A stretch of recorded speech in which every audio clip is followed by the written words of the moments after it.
Oh, how good it feels to be top of the division, one of the, if not the best team in the NFC, nay, the NFL.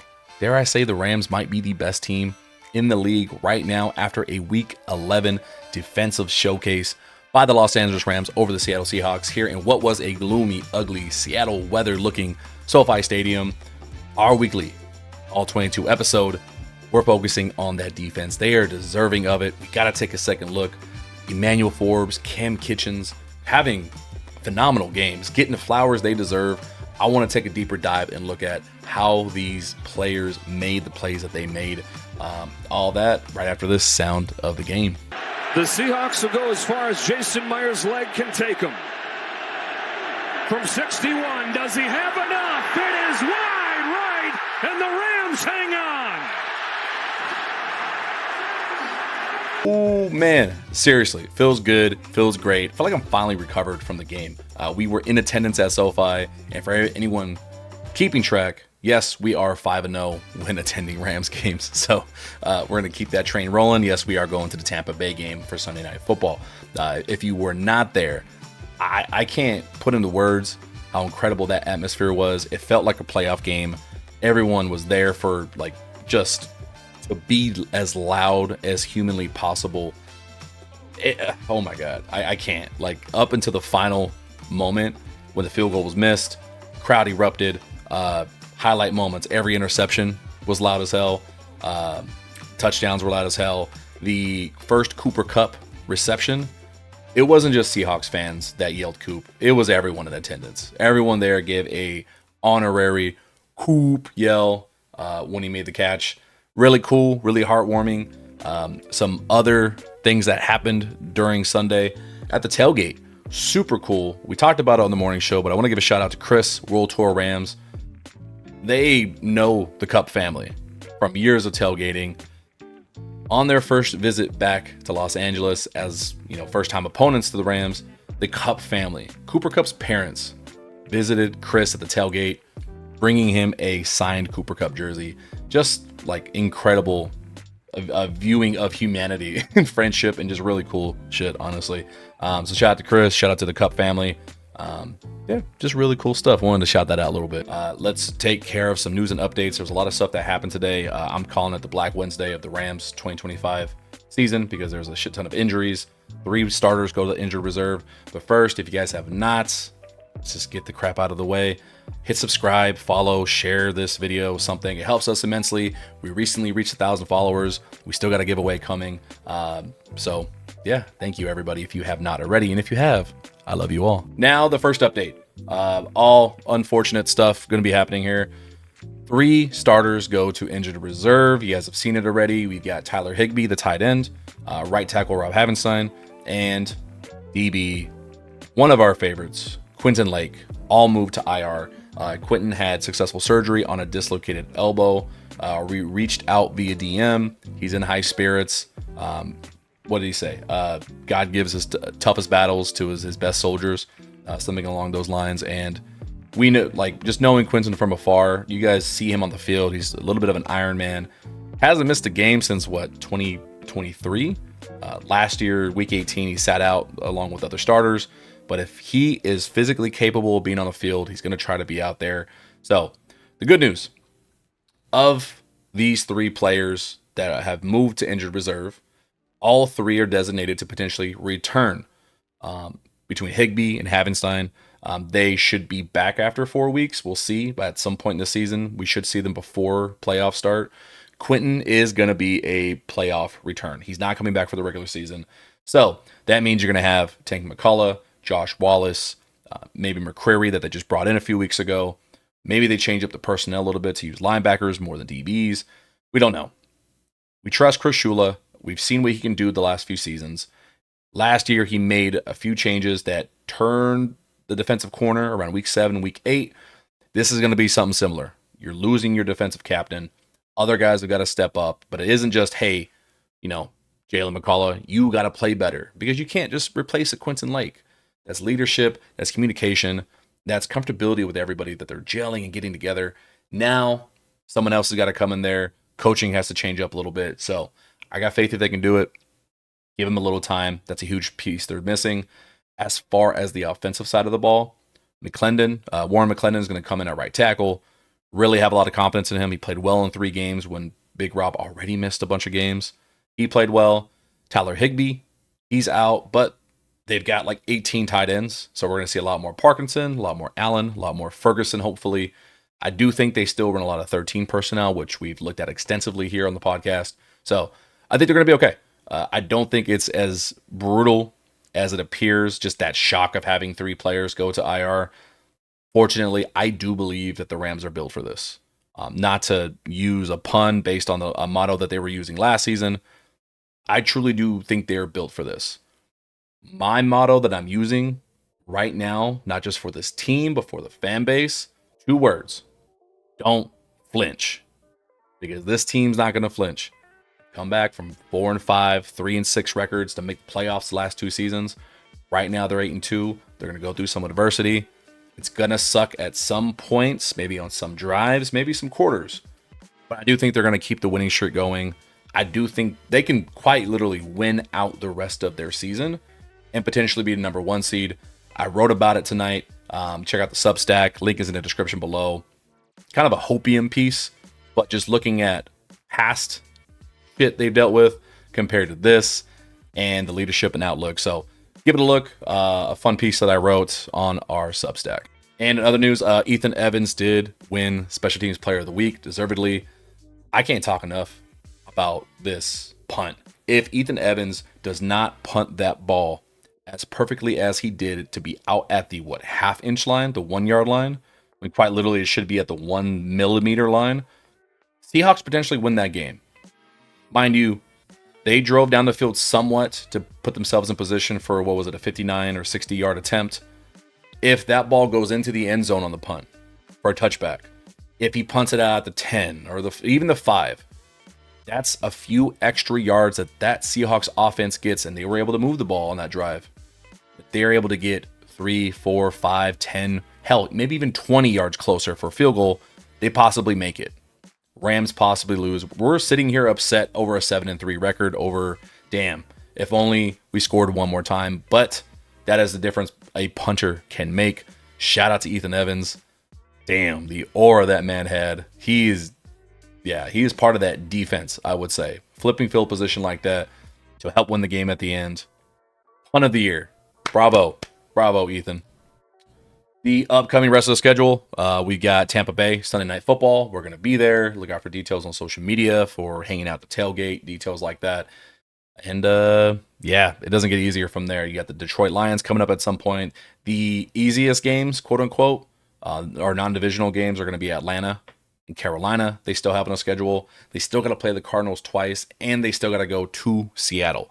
So this road does not get easy. But I stand firm on what I said. I do think the Rams can win out. It's going to be tough. It's going to be brutal. But I think it is worth it. And it is much needed to get that first seed and guarantee home field advantage to the playoffs. They traveled the last 2 seasons, lost both seasons in the postseason. I want to see them at home. I want home games in the playoffs at SoFi this postseason. Yeah, and you know how they can do that? On the back of some motherfucking hits. All right, we're looking at the defense. We're going to dive right in. And as always, timestamps below, skip ahead, and let's enjoy the ride. Let's look at some film. That's enough yapping for today. Let's dive into this defensive film. One thing that you keep hearing, if you're listening to the airwaves, you're watching TV, all the conversation has been about, oh, Sam Darnold just had an off game. Oh, he was seeing ghosts, all those jokes. You know how he was seeing ghosts? A pressure up front, a great scheme on the back end, some phenomenal disguising and rolling of coverages by some of this secondary. We're going to take a look at it right now, but for the love of God, it's not that a team lost the game. It's that the better defense stepped up and forced turnovers, putting the other team back at the 1-yard line so that way they can't make a game-winning field goal. That sounds like the better team won to me. If anybody argues with it, send them my way. Tell them that they are not a smart football knower. So anyways, we're going to be smart football knowers. We're going to get smarter right now. Let's dive into this film. First, play of the film is the third offensive play of the game for the Seattle Seahawks. It is the Cam Kinchens interception numero uno. Let's run through the play first, and then we're going to break down kind of what I'm seeing on it. Whew. And a nice return, showing what he did at University of Miami. I'm so angry he didn't truck stick Sam Darnold and get in the end zone. Like, come on, man. You know, how bad do you want it? You don't want to get in that end zone? Right here. He just didn't have time. If Kenneth Walker doesn't trip him up, he's probably cutting inside and scoring a touchdown. I can't explain how loud it was in SoFi when this happened. Definitely nobody was expecting a game-breaking play at the third play of the game. Incredible stuff. Now, what do we got here? First, we'll go through personnel. For those of you that are still learning, you know, we've talked about 13 personnel that the Rams keep doing. Well, the Seahawks like to do some 12. 12 personnel, 12P, 2 tight ends. 1 tight end here, 1 tight end there. And 1 running back makes boom, boom, 12 personnel. I'm just practicing some of my drawing, so I make sure this pen is ready to go.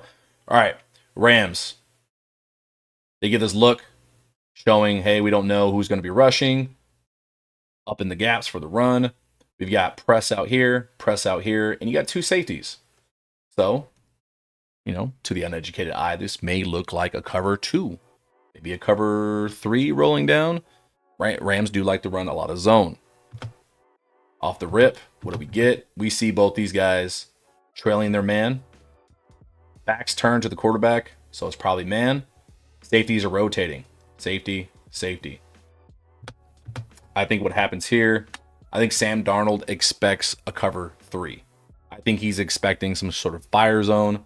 Play action, when your back is turned, it's helpful to offenses because you're going to hopefully freeze some of the defense with the play action because they got to sit there, right, and hope like, oh, okay, is it run, is it pass? Alternatively, it's also negative because you do turn your back to the defense for a split second. I mean, that split second matters. You're not watching rotations. So 1001, whole second. Eyes, I think he's looking right at Cam Curl. He sees him going deep middle, probably thinking cover 3. So what does he go to? He's got Cooper Kupp on this side running a curl route. It's a good cover 3 beater because somebody's probably sitting right around here. And then if he can beat your man, you had a nice little window right here. You can throw that too as an escape route. But what he does not see, and who is the star of this play, obviously, is Cam Kinchens. Cam Kinchens watches Sam Darnold's eyes. He sees not run.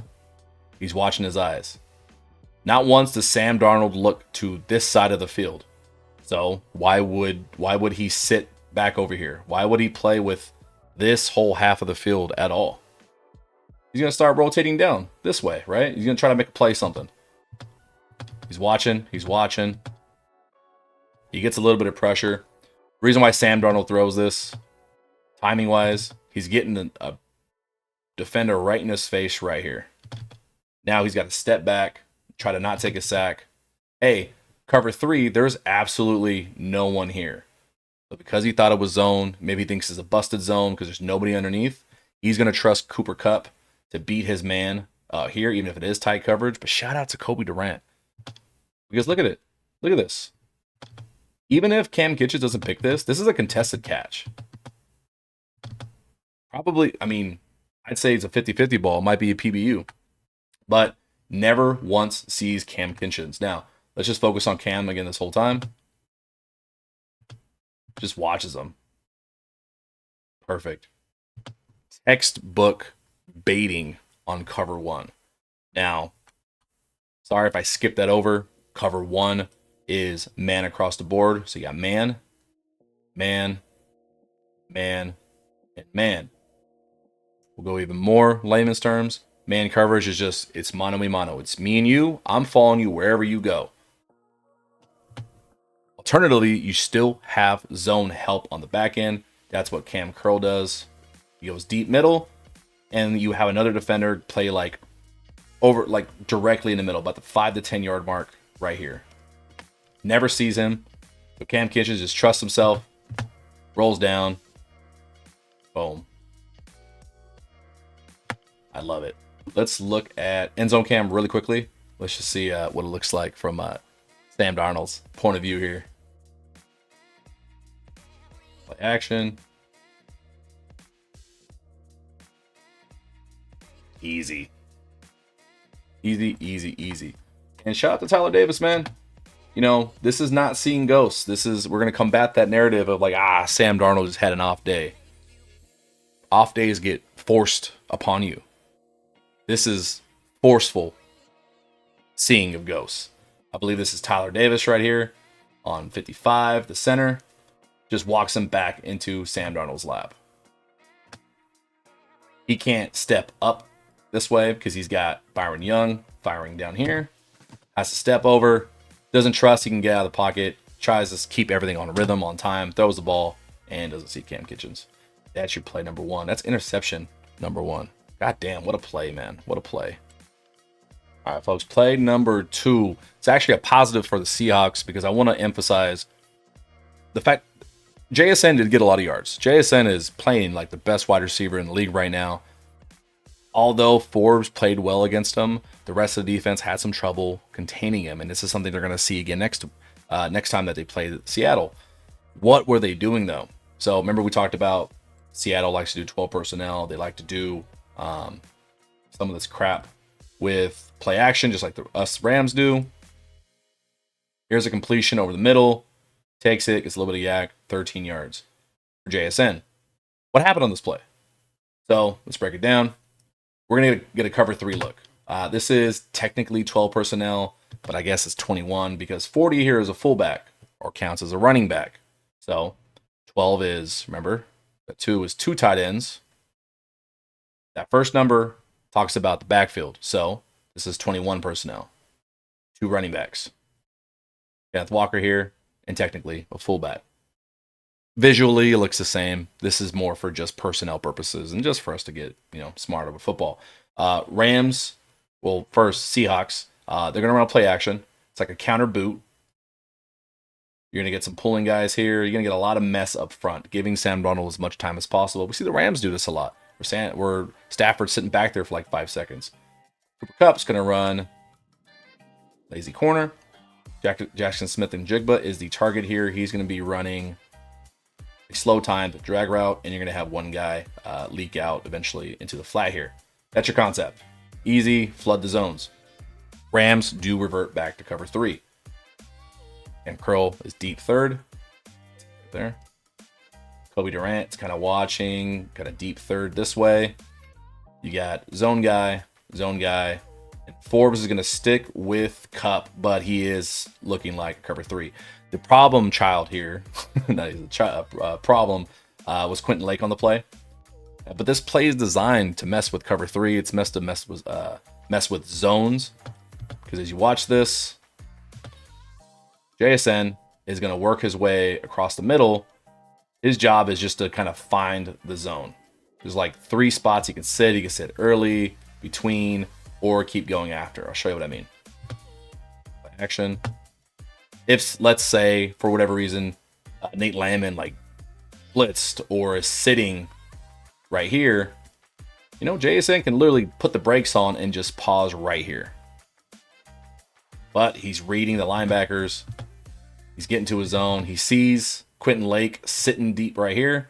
So now he's going to gear down and slow down to give a window for Sam Darnold. It's really good. It's really smart. It's just sound football. It's stuff that the Rams like to do a lot. It's stuff that the Seahawks have been thriving off this entire time. Good coverage on the bottom by Forbes. The one that's late is Quentin Lake. I'm not sure what his eyes are reading. I think he got a little greedy. He sees Sam Darnold's vision kind of looking more to the right of the field. Maybe he wants to go help on the Cooper Kupp situation over here. And he does. Yeah, he jets out that way. So the eyes by Sam Darnold fooled Lake. Now he goes back. Goes over the middle of JSN. That's a good play. That is what, when they were coming into this game, that's what they were talking about in regards to Sam Darnold throwing for a lot of yards and his offense being good. They do a lot of good things, and that's exactly what they were doing. All right, we got a good one right here. We are in, what is this? First quarter, 6:43, second, and this is a good example of the Rams forcing Sam Darnold to see ghosts, to miss throws. I think he was short-arming throws early in this game. I don't know if it was just worry about the pressure, if there was enough pressure there on plays where I'm just not seeing, but some inaccuracies on Sam Darnold's part. Let's watch this play really quickly. Let it develop. This is just an incompletion to Rashid Shaheed. And if he didn't, probably a big hit, maybe another interception. So maybe it was accurate on purpose. He was throwing it behind. But one, it's good coverage. It's good rolling down by Cam Curl on this play.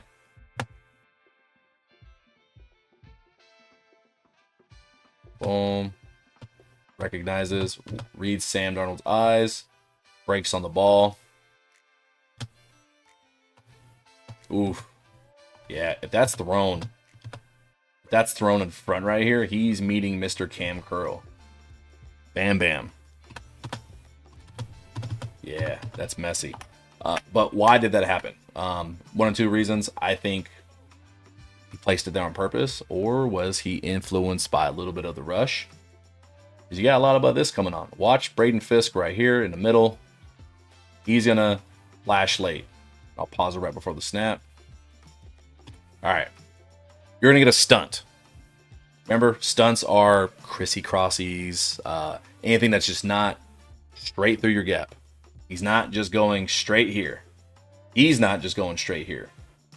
You're going to watch, I believe this is Poona Ford. Let's see. This is, no, that's Kobe Turner. Kobe Turner is going to engage with his guy and then go to his left and crash this way, allowing Braden Fisk, who's going to engage real quick. You're going to watch him wait. And then once Kobe Turner makes that contact here, Fisk is looping around free right at Sam Darnold as he throws the ball. Boom. So when we talk about the defensive pressure that they were putting on the whole time, I mean, you can claim, like I said, maybe Sam Darnold placed the ball there, but he can't step into his throw. He's pulling the string early because he's got somebody in his face. This is really fun to watch. Again, watch this combo right here. Rewind it one more time. You see him engage, and it's like a delayed stunt. It's like they know timing-wise, I got about 2.5 seconds. I don't got to get there in the first second. I can help someone else get there in like the second, right? So boom. And then he looks this way, and he's like, I'm going to involve myself right here. Crashes. That frees up Braden Fisk. That is cool. That's selfless. Despite Kobe Turner not having a lot of sacks, it's selfless play like this that helps the other guys fucking do well. Oh, man. That's so good. So something like that is one reason why you can't just say Sam Darnold, oh, he just had an off game. Like, no, man, he's getting pressured even on plays where maybe he completes it or he just throws an incompletion. Yeah, no, he's forced to miss a lot of shit. Second quarter, 12-22. The Rams are up 14-3. We get another man look. Now, I'm picking this play because I want to show you, although there is a penalty here, they call Emmanuel Forbes for illegal use of hands here. It's a 5-yard penalty, so the play doesn't count, right? You get a free 5 yards. But it's the usage of cover one, it's the pressure, and it's what Emmanuel Forbes does in this play that I'm impressed by. I don't give a fuck about the penalty. I'll take penalties like this all day because he's playing like a dog. So let's run the play. I'll show you after. Incompletion down below, right? Looks good. Flag. Whatever. We'll take it. Reason why. What do we get here? I forget what these guys run. I think we're going to get Cooper Kupp on like a cornerish route. He's running deep across. And then Arroyo and Jackson Smith and Jigba down here, I think they want to do some sort of rub route because they kind of cluster together. So I don't know if one was supposed to go in and one's supposed to go out, or if he's going like a deep out and he's going flat. Whatever it was, it's all clustered together. What the Rams do, they go back to the well. They go back to cover one here. Their willingness to play cover one was really cool. So he's matched up. He's matched up. Forbes is matched up with the Jigba. And then McCullough is going to match up with the Royo. You see here? This clusterfuck down here. I think they were trying some sort of rub route. The reason I'm impressed with Forbes, he's a $165. I think he's 170 wearing helmet shoulder pads on game day on the field right now. I'm heavier than him by far. Him taking on contact from stronger, bigger JSN, taking on that contact, not budging, being physical, and just making it messy. Good cornerback play isn't always about, just swatting the ball, making interceptions.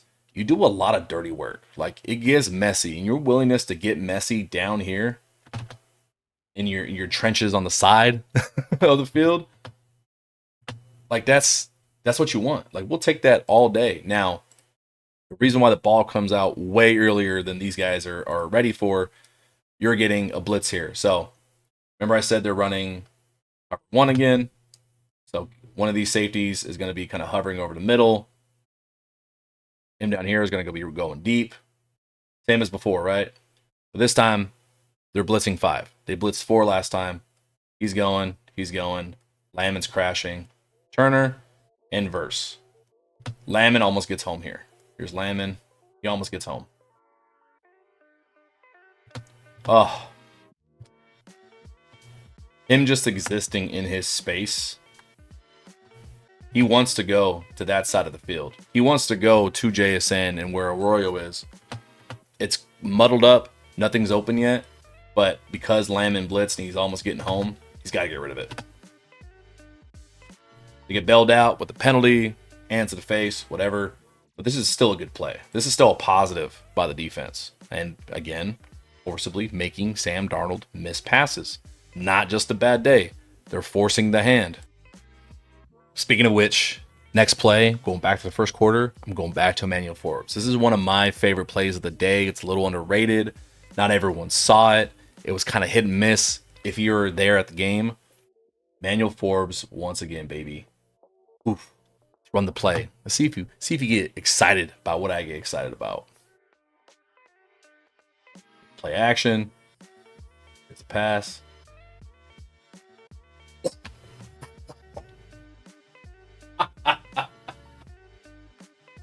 Remember I told you about how heavy Emmanuel Forbes is not? That's a $165 soaking wet, hitting a big tight end.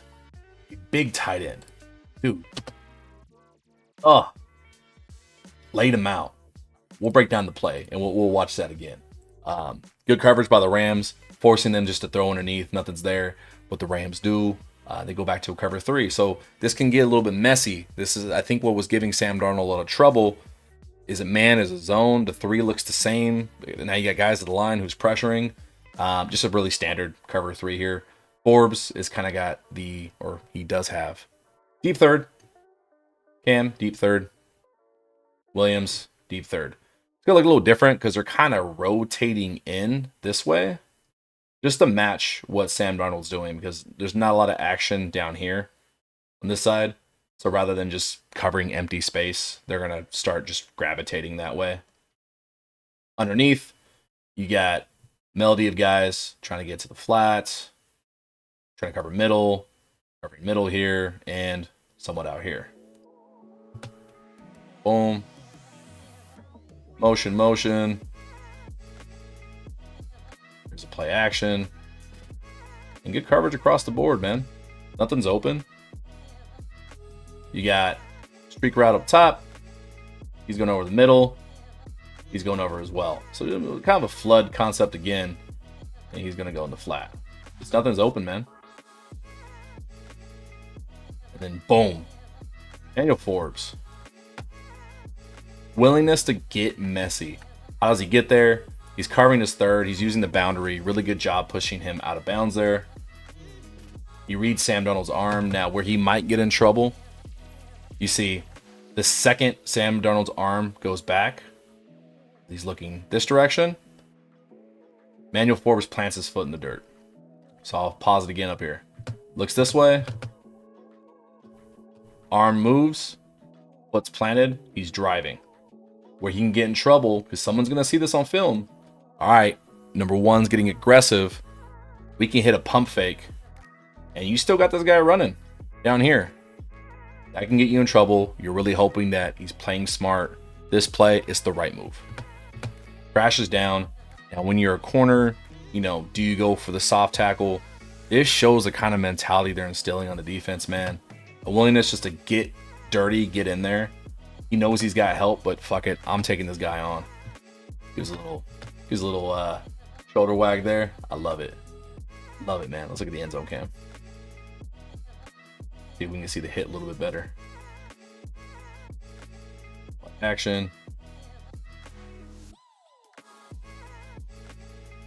That wasn't back. It's a hit. There's nothing else to say about it. That's a hit. Big man. Big man. I love it. All right, looking at red zone stuff. One of the big reasons why the Seahawks lost this game was the Rams clamped down in the red zone. The only touchdown that they gave up was at when there's 2.5 minutes left in the game. Albeit that helped them get back in the game, and they almost won off a field goal after that. But nonetheless, they get in the red zone. The Rams stopped touchdowns. What do we got here? We're going back to the well. Again, deep safety. What are we probably doing? Especially in a red zone, you are going to get a little bit more man sometimes. We're going to get deep one. Manuel Forbes is going to be manned up with... Oh, you guys can't see that. My bad. There we go. Manuel Forbes is going to be manned up with JSN down here at the bottom. This is where the ball is going to end up going. Darius Williams matched up with Rashid Shaheed. What are the Seahawks doing? They're just running. Fade. Fade. We got an out.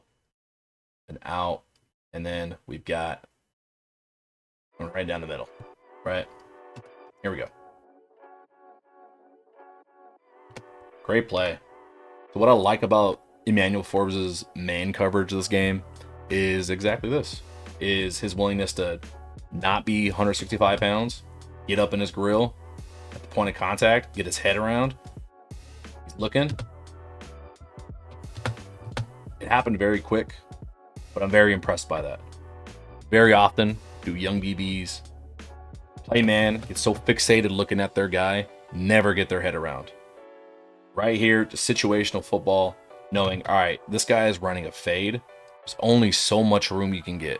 He doesn't have to get to the goal line for the ball to be released for me to look and try to stop it. If they're going to throw it, they're throwing it within 5 yards of this route. So let's count it. Within 5 yards. Boom. Turns around. Gets his head around. He sees the ball is gone.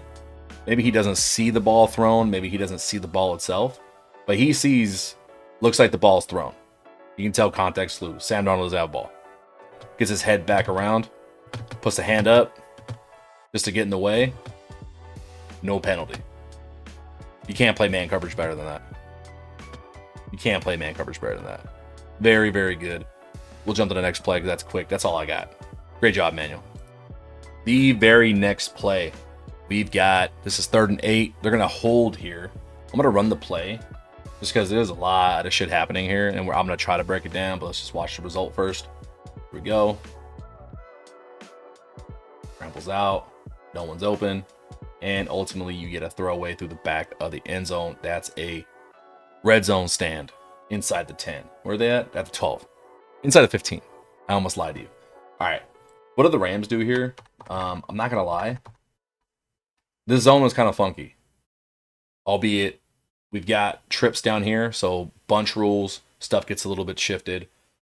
What I mean by that is when you get uneven formations, some of these guys' rules are going to change. Like, hey, if this is 2x2 versus 3x1, I mean, if you don't know what that means, 3 by 1. 1, 2, 3 by 1. Or if it was 2x2, you'd have 2 receivers and then 2 receivers. An even versus an odd front, right? So, these guys end up running, getting pretty straightforward route concept. So, you're getting a stop route, you're getting a corner, and you're getting an out here, and whatever the hell this guy's doing. I forgot what he was doing. What the Rams end up doing, Cam Curl is going to kind of sit deepish. He's kind of sitting at that goal line. Manuel Forbes is watching, making sure no one's getting to the wheel route. You're going to get... this is where it gets a little messy for me. Tank and Nate Landman kind of hover in the same-ish area. Again, I don't know if this is like planned or just reactionary because of the routes that are run. And then you also get Kinchens trailing this way to kind of help make sure nothing creeps out backside. And then just really good coverage on this end, locking that guy up. So let's run it again. As it progresses, you can see there's nothing open. First of all, there's 1, 2, 3, 4, 5 defenders covering 1, 2, 3 guys. So you better fucking cover. You got 5 on 3. And nothing comes open. Nothing comes open. Nate Landman and Tank covering this underneath guy here. Cooper Kupp is doubled, so he's not open. Cam Curl does a good job hovering over this corner route. He's not open. Forbes is here on the flat. I mean, he could probably throw it. It's a long fucking way, though. Technically, JSN's open. But mind you, he does not throw this because you got Nate Landman watching him. He might be able to jump it. Tank is right here. And Forbes has the ability to make it messy. It's a long way. By the time that ball gets there, that's like a 20-yard throw. It's like a 20-yard throw. By the time the ball gets there, someone's probably picking it. So what does he opt for? He gets pressure, he rolls out, and the play is essentially done. Great scramble drill by these guys as well. Props to Cam Curl. Cam Curl covers his guy. The second he sees scramble drill, he turns around to find his guy. Scramble drill, it kind of, all your rules go out the window, at least from what I remember, and it turns into man. Stay sticky to a guy. Because how many times do you see in the NFL, this starts happening, and then all of a sudden, somebody's over here trailing by himself in the back of the end zone, and you get like a highlight play touchdown, right? It's because the defenders didn't turn to man, didn't stay sticky with their guy. They were watching the quarterback. Here, we'll use Cam Curl as an example. He's watching him, right? His eyes are this way. The second he starts scrambling and he recognizes it, Cam's hesitating. He's like, okay, turns around immediately.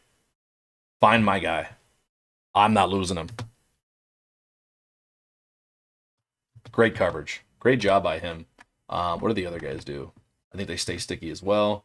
Yeah, Tank follows Coop. Forbes follows him. Williams has got him.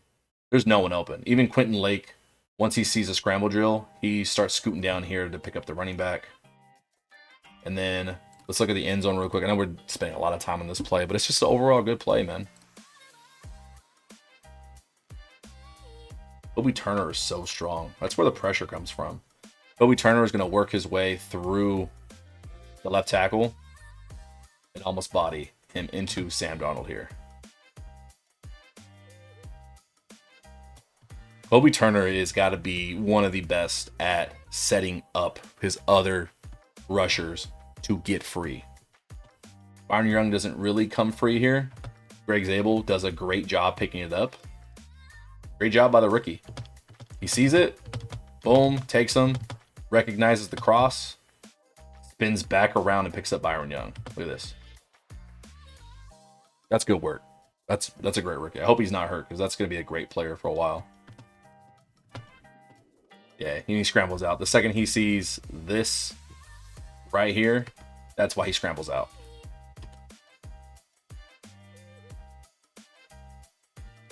Oof. Yeah, that is sound third down red zone defense. Forced.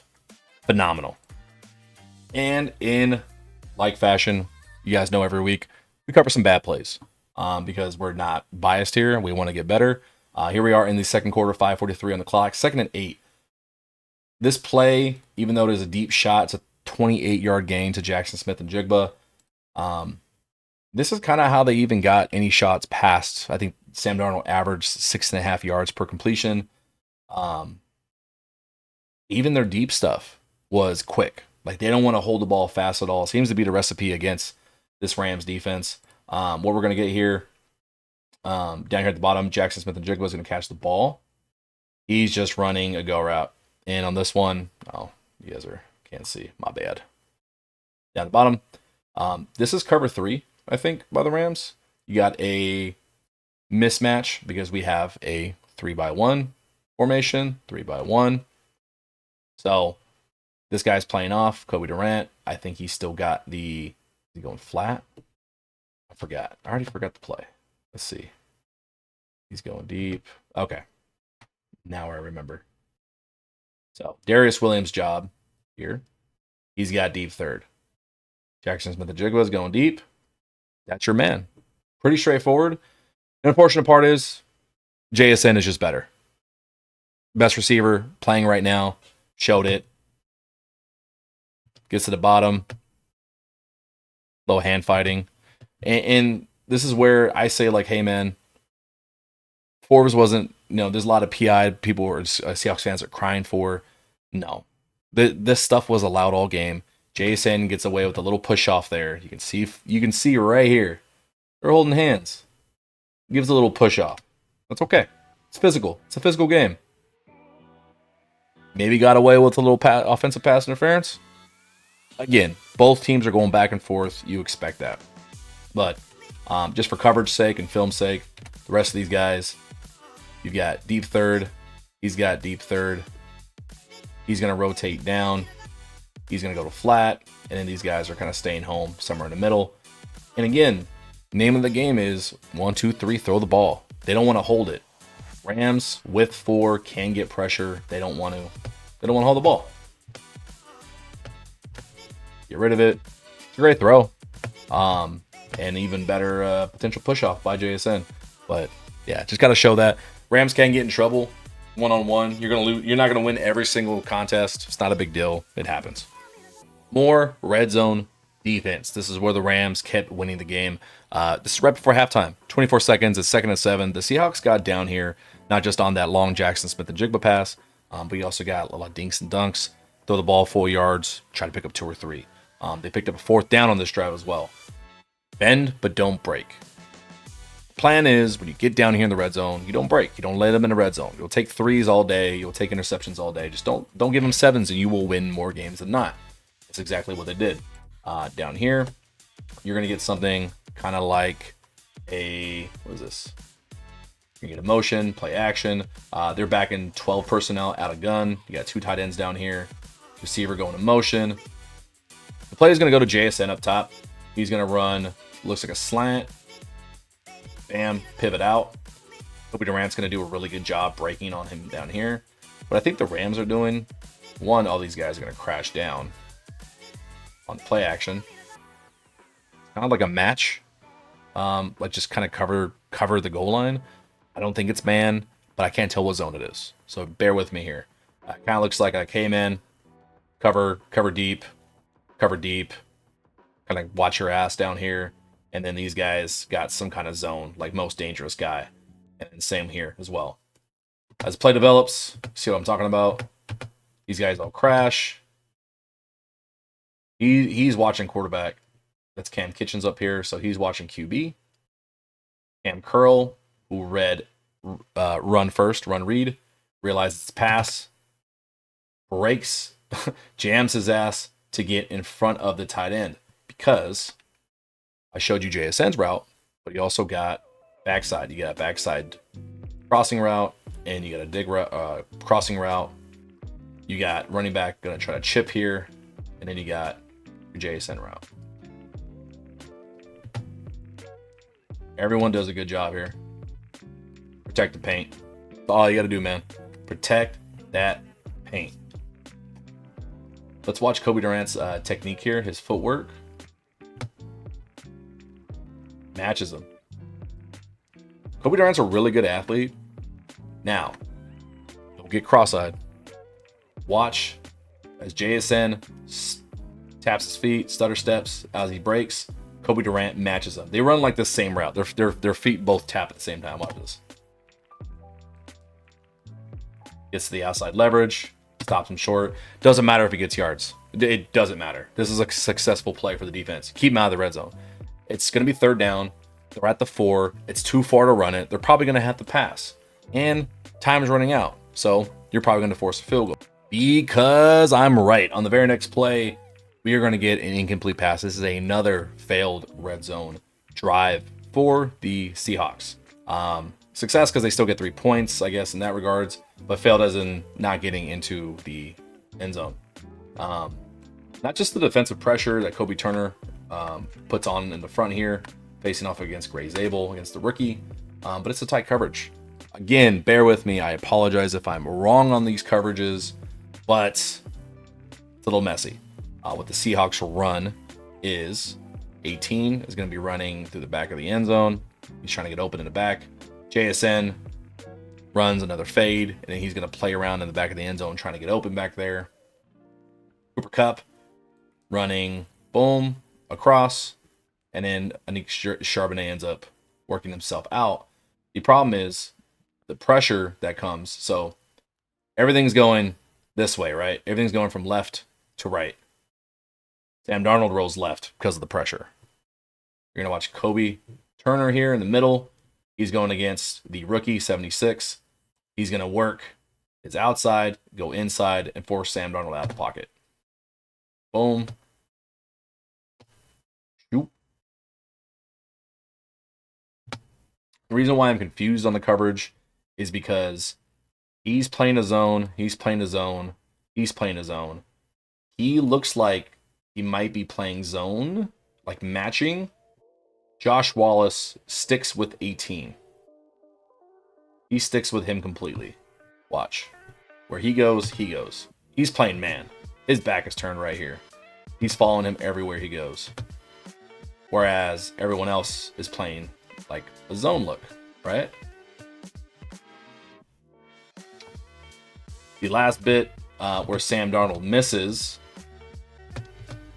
and this is where pressure can be a coverage saver because the Rams fucked this play up.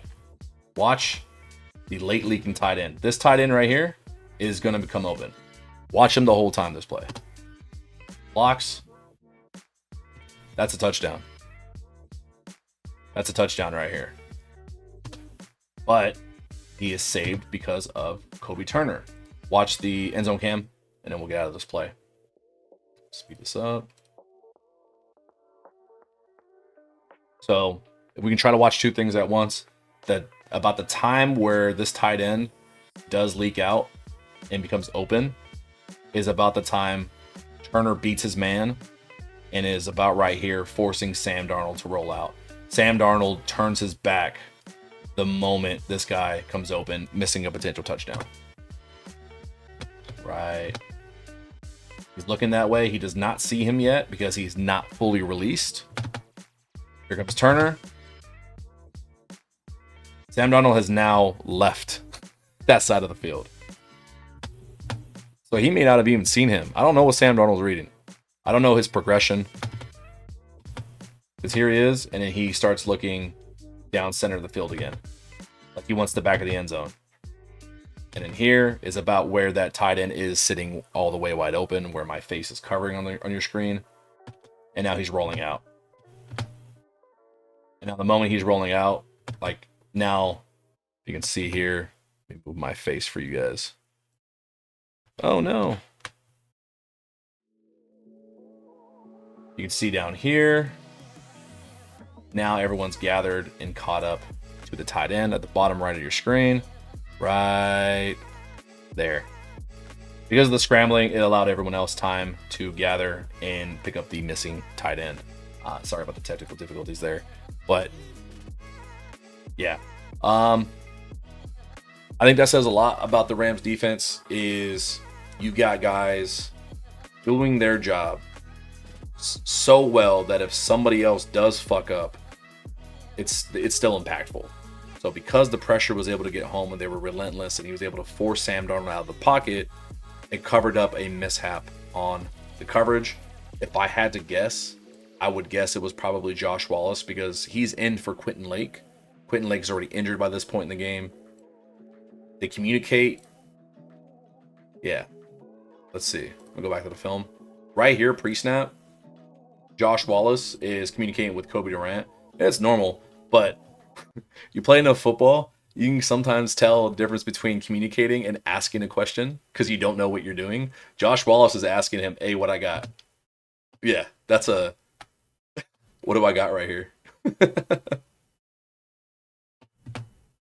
So, whatever he said, I do think, based on where the zones fit, I think Wallace was supposed to sit right here.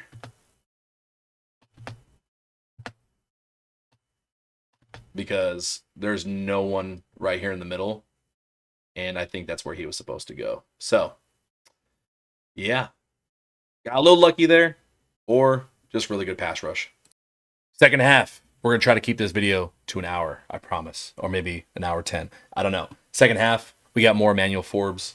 We got more Sam Darnold miscommunicating, messing up plays.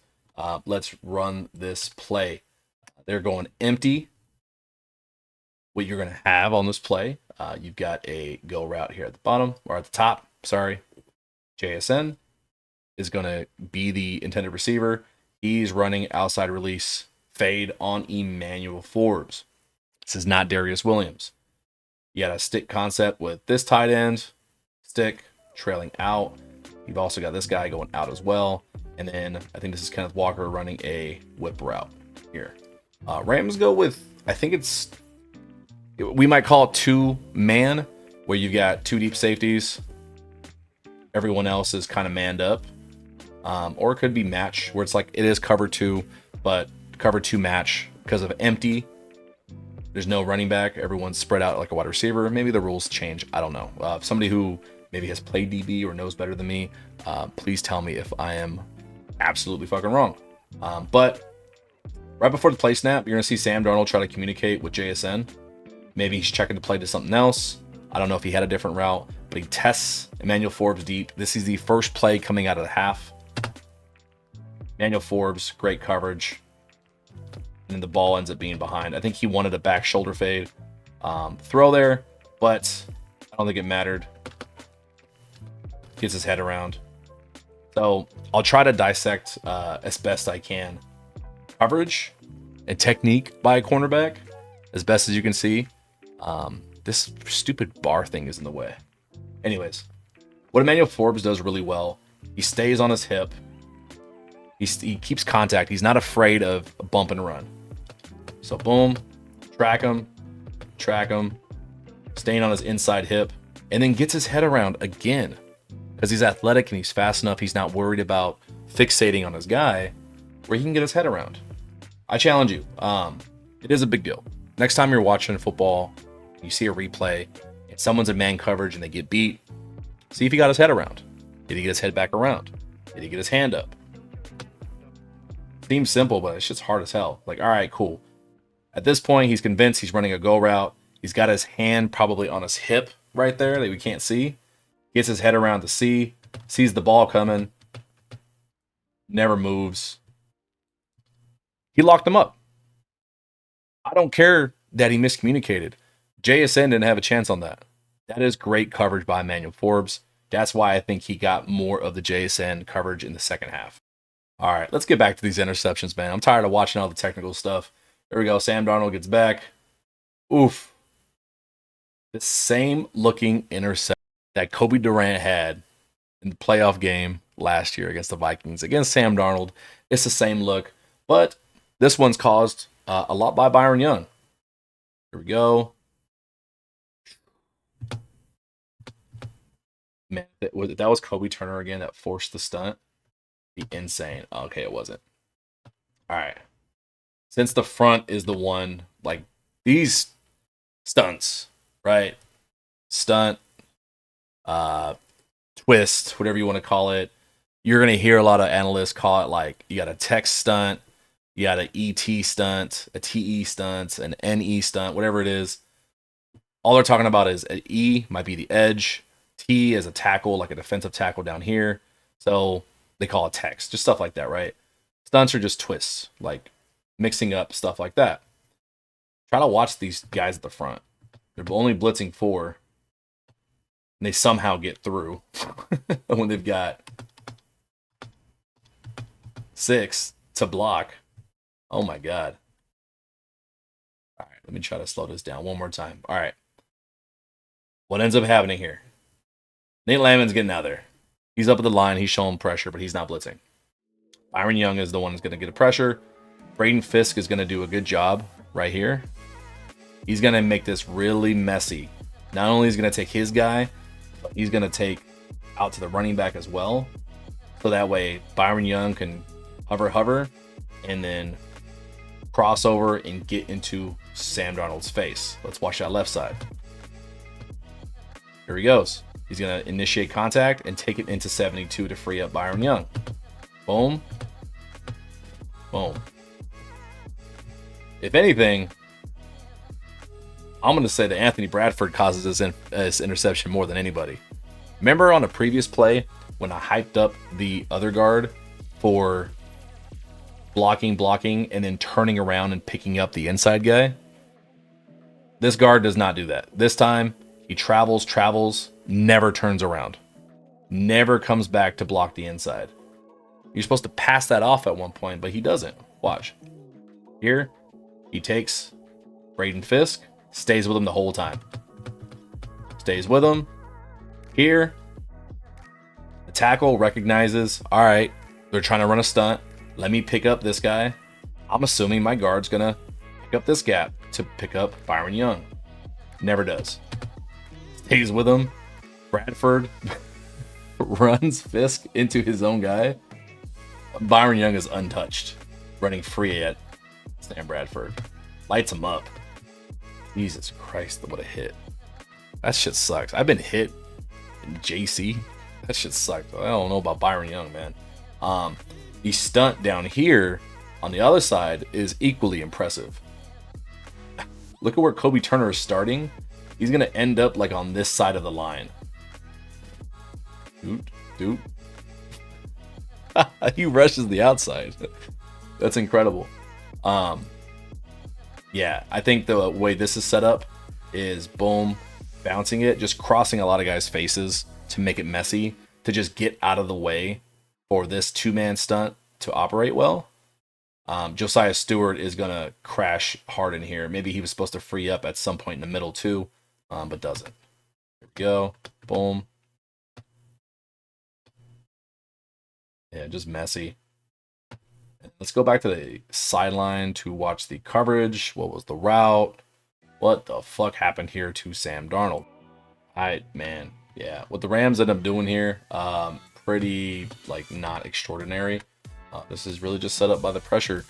They'll be running kind of a quarters, 2 match, whatever it is. He's got deep. He's helping deep. He's helping deep. Daniel Forbes might be helping deep. And then everyone else just kind of hovering down low. Blitzing, hovering. Right. Pretty standard. Rams been running this all season. You get a dig by Cooper Kupp. Guys releasing down low. Rashid Shaheed's running at a really deep corner. And then JSN's running the curl route or the comeback route. Kobe Durant does a really good job just watching and sitting. His job is super easy. There's 0 issues for him. Or it's a speed out. Sorry, it was not a comeback. It's a speed out. Anyways, because of the coverage puts him in the spot where he can watch the quarterback with his line of sight and see his receiver at the same time. If you guys have watched past weeks, I've talked about, I won't go on a long tangent here, where like being out of position, where it's like, remember there was a play, I hope someone remembers this, a few weeks ago, where Darius Williams was doing this, but he was further downfield and his back was to the receiver. Like the receiver was here and Darius Williams was here and he was like, his whole back was facing this way. And it pissed me off. I was like, why? Like, how are you not looking at your guy? This time, Kobe Durant is playing more outside leverage. He's outside the numbers here, or bottom of the numbers. And he's in position, like, to make his job easy. If he's over here, job's harder. Bump out outside a little bit, watching everything. That way, when his arm cocks back, he's breaking on it. Job's made easy. Interception happens because Anthony Bradford is a not very good right guard. He does not pick up the Byron Young stunt, and Kobe Durant's positioning makes it super easy. That's all you got. Another fun play, not a turnover, but it saves a touchdown. A little bit at fault. Sam Darnold here does underthrow this ball. This is the Emmanuel Forbes pass deflection up top here, one-on-one with Rashid Shaheed. Let's watch it. Oof, gets beat. Plays it well. Makes a good recovery. Do your celly on him. Now, Seahawks reasoning is, 99% of the time Sam Darnold would throw that where it's supposed to be. If he throws it to the corner of the end zone, it's a touchdown. Well, he didn't. He didn't. 99% of the time, he doesn't throw 4 interceptions. Like, I'm sorry, but the play is the play. He didn't throw the ball well. But I have to give credit to Emmanuel Forbes. I don't know if you can see it from this angle. Might be in the end zone. He makes an angle change at the last possible second, which puts him in a good position to break it up. And you can kind of see it at the end. Let's see. Yeah. So straight line, we can kind of tell. Rashid Shaheed's running the straight line here. Rather than matching him and just trailing him, he cuts it in, like, I think it's like a yard maybe. He kind of bends it in just a little bit. He knows he's beat. His only hope is to get there before the ball gets there. He can't reach that by staying behind him. Your only hope is to, a little bit of geometry here, hit the angle, and then jump as high as you can and try to get it. Which, because it's underthrown, it works out for him. If he doesn't make that little bend, the last second, he doesn't deflect that. So as much as this is an underthrow, it is a last second good calculation by Emmanuel Forbes to say, my last hope to not get beat is, let me take a slight angle and jump as high as I can and reach. And if my fingertips hit it, great. If not, I fucking got beat. What happens? He tips it. Phenomenal. The coverage here, what it was, just for film's sake, I think this is cover 3.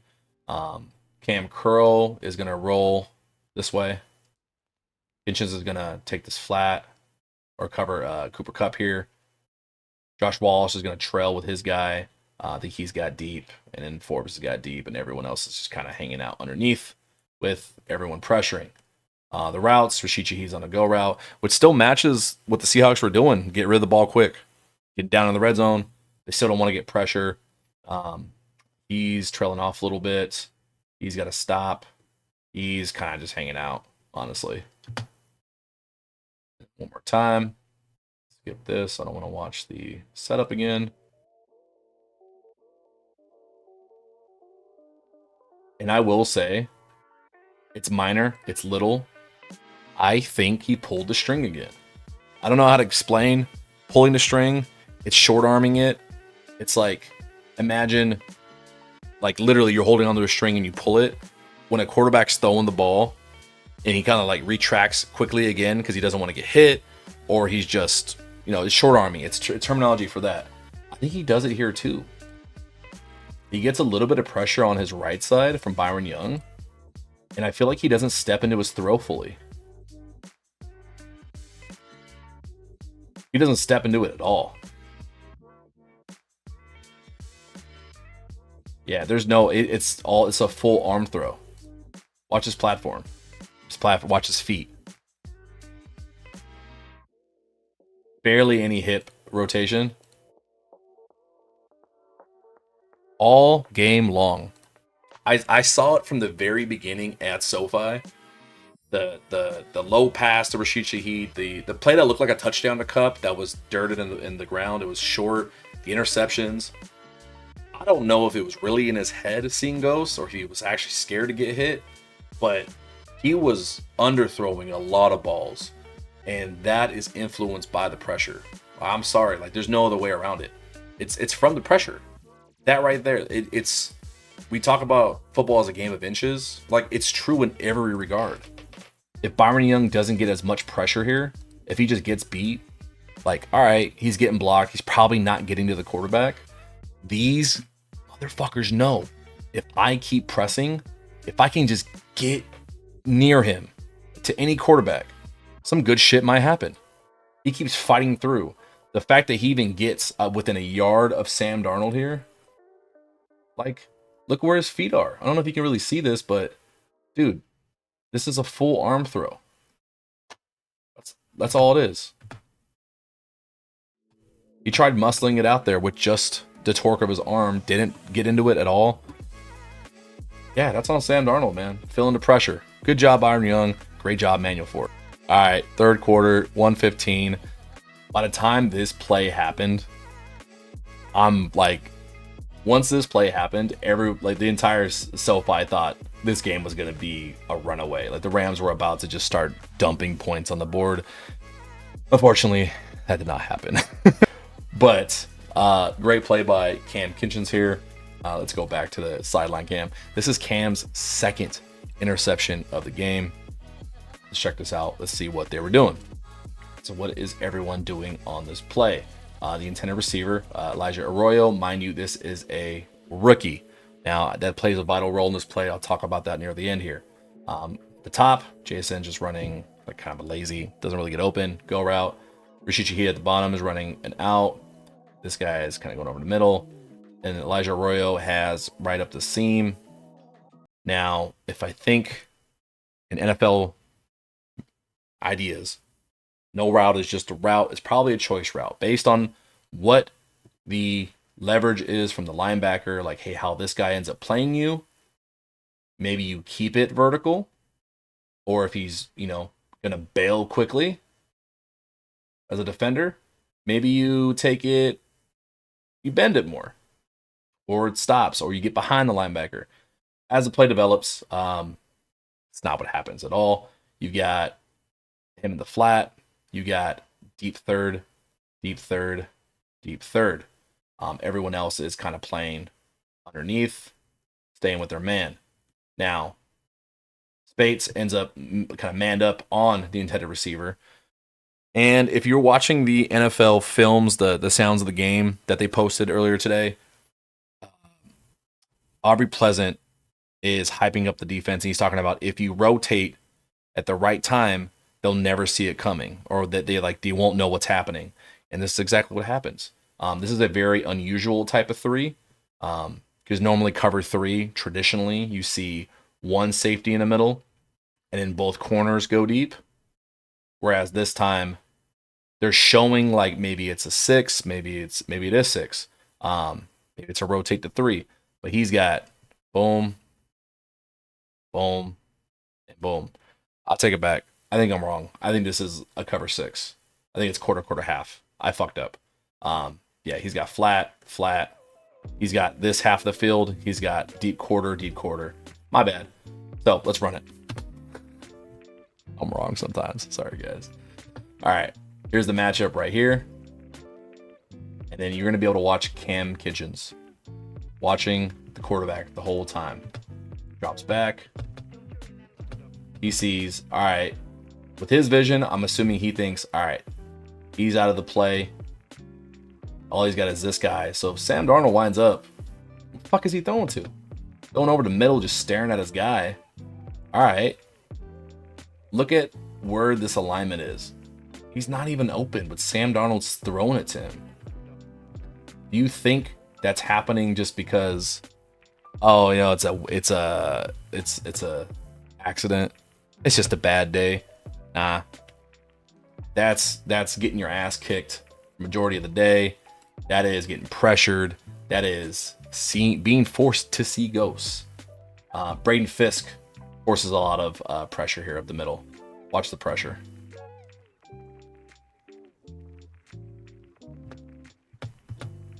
Oh, was it Josiah Stewart? Just all messy. All at his feet. Yeah, everyone is like at his feet. Can't see what's going on and just throws it. It's never open. Never open once. The reason why I think the rookie situation comes into play is because I think he ran the wrong route. Based on where Omar Speights is playing it, or Omar Speights just plays such good positioning, he doesn't have a choice. About right here, let's see if we can catch it. There's like a slight move that he makes right about the 30-yard line where he decides to take an outside release around Omar Speights. About right there. Based on where Omar Speights is standing, maybe he was supposed to take this and then get back inside, because Sam Darnold rifles this in as if he was going to be inside Omar Speights' positioning. And then Cam Kinchens just watching, like, all right, cool. I'm breaking that. Dude. You can say all you want. I'm gonna keep it real. That's a future all-pro type play. You don't make that play on accident. It wasn't gift wrapped to him. He had to break on the ball and time up, jumping in front of not just the tight end, but his own linebacker, avoid all contact, not get a pass interference, have the ball land right in his lap, and get a decent return. Incredible, man. All right, we got one more interception. Ooh, all right, last play, and this might be, I don't know when interception was the best. I really don't. This one, even more evidence proving that it was not just like, oh man, he just had a few bad throws. No, Chris Shula schemed up interceptions. My God, check this shit out. All right, this is the fourth quarter, 10:55, 3rd and 3. This is his 4th interception of the game. Crowd was already going crazy on, and while Rams were on defense, this play happened. I think it was the loudest, besides the end of the game, obviously. What we're getting here is an inverted 2 because they are running a fire zone. Fire zone means some sort of blitz with zone on the back end. Who they're bringing all 4 of their linemen. Cam Kinchens is blitzing. Twist is here. We have a twist. We have a stunt. So everyone's slanting to their right. So they're crashing down hard this way. It appears, right? Even Cam is coming this way. The difference. Tuna Ford. He goes engage, and then loops back around, and he has the initial pressure that forces Sam Darnold to panic in the pocket. I love this because it fucks with their protection rules. This is awesome, man. Oh my God, this is so awesome. I'm just rewatching this over and over. All right, so let's focus on the pressure. Because they all crash this way, right? The entire line has to slide that way to react. The entire line slides left. They keep the tight end on the backside to help block, as well as the running back. We'll go from bottom to top. Cam Kinchens gets past the tight end. He gets decent pressure here. He gets to the running back. Boom. Engages the running back. His job's done. Why? Because the entire line slid. Who is here to protect the outside here? Running back or tight end? Tight end's going to leave. Tight end's going to be out of the way. He's non-existent there. The last remaining soul is the running back, and Cam Kinchens engaged him. So, with that being said, here's that lane I'm talking about, that whole side, and here comes Tuna Ford right down that lane. If Tuna Ford just slowed down the last yard, he's got a big sack. But instead, Sam Darnold gonna Sam Darnold. He's gonna throw that pick. What a play. On the back end, the zones that they have, Byron Young is sitting here watching the flat. Looks like he's watching the flat as well. And then these two are going to try to hold their own in the middle. Kobe Durant has got deep half, and Cam Curl's got his deep half as well. These guys run their routes. No one's open. Cooper Kupp has a chance, but, I mean, he's kind of covered. This guy's not open yet. He's covered. Nate Landman's got Rashid Shaheed covered here. Tight end's barely out of his route. No one's open.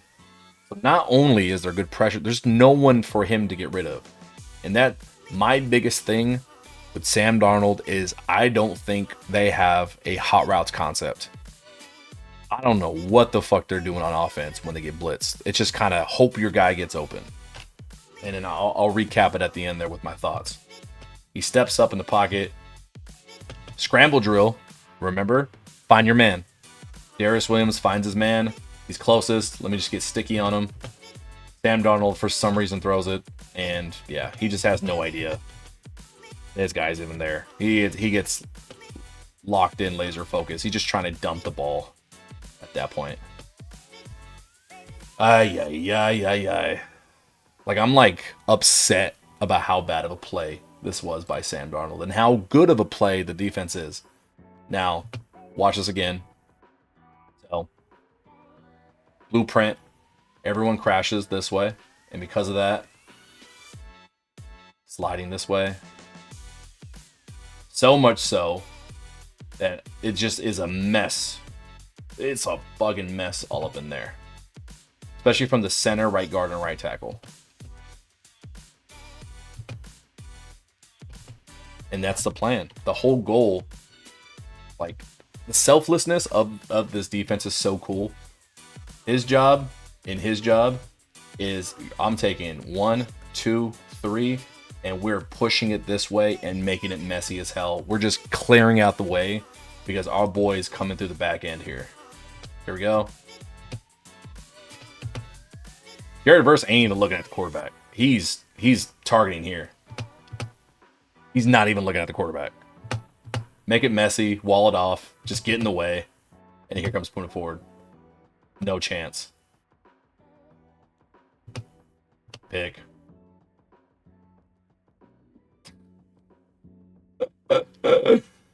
Man. What a play. I gotta run it one more time. I gotta watch Anthony Bradford because I think he turns around this play. I think he's just watching the whole time. He's just watching. Hey, one more time. 75, right here. Watch him. Just watch him the entire play. He's watching Sam Darnold. He's just watching it like we are. Oh, shit. Ay. Sam Darnold, man. That is the film. Now, obviously, defense, scheme, the plays they drew up on a lot of those turnovers, bravo. You got great efforts. Like some of these, like 2 of the Cam Curl interceptions were not even like tricky or disguised well. Or like, sorry, they weren't intentionally like tricky. Cam Kinchens just played it phenomenal. Like great instincts, athleticism, incredible. That last one, a lot of this stuff really showed me. Even the completions they had, Sam Darnold only had 6.5 yards per attempt. Like their deep stuff was just quick 3, get rid of it. They did not want to take sacks. They didn't take sacks. So they were successful in that end. It's just he put the ball into danger.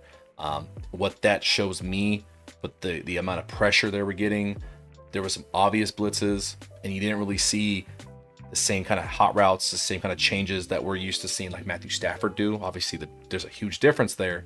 But people are saying Sam Darnold's in the MVP conversation, and I'm not seeing that MVP type command at the line of scrimmage like we're seeing from like a Matthew Stafford. That being said, man, great way to win the game. What was your favorite interception? For if you made it to this far, normally we say an emoji, but I want you to tell me 1, 2, 3, or 4. Which one of those interceptions? Was it one of the Cam Kinchens ones? Was it the Darius Williams? Was it the, God, I'm drawing blank on who the last one was. Kobe Durant. Whichever one it was. And yeah, my thesis from all this is that pressure. Even if the pressure is not getting home all the time, these guys are so selfless. They just want good things to happen for other guys. Like none of these guys are playing for the money. They want to win. And that's why I think they're going to win a Super Bowl. So that being said, that's all I got for you guys. We'll do some offense later on in the week, but there we go. Until next time, go Rams.